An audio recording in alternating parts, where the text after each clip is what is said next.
শুভ শারদীয়ার শুভেচ্ছা। এই দুর্গাপুজোর সময় কলকাতা থেকে দূরে থাকার জন্য কলকাতার পুজোর জন্য মনটা তো খারাপ করছেই, কিন্তু তা বলে এখানকার দুর্গাপুজোটাও কিছু কম যায় না। এখানে এই বছর দুর্গাপূজা 15 বছরে পা দিয়েছে। তো এইবারে মা দুর্গা কুমারটুলি থেকে স্বয়ং বাক্সবন্দি হয়ে জাহাজে করে এসেছে। তা সত্যি খুব ভালো লাগার জিনিস।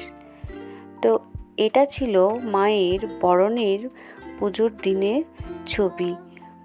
তো মাকে বরণ করার জন্য মাকে সাজিয়ে গুছিয়ে নেওয়া হচ্ছে। তো সবাই মিলে এখানে অংশগ্রহণ করে সব কাজে।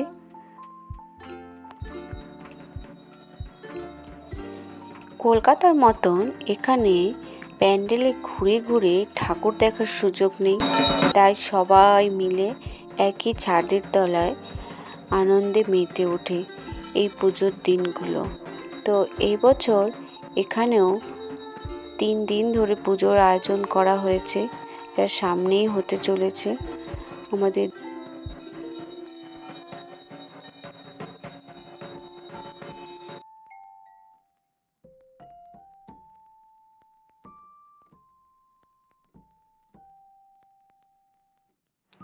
বরণের পুজোর পরে প্রসাদ খাওয়া আর নাচ গান।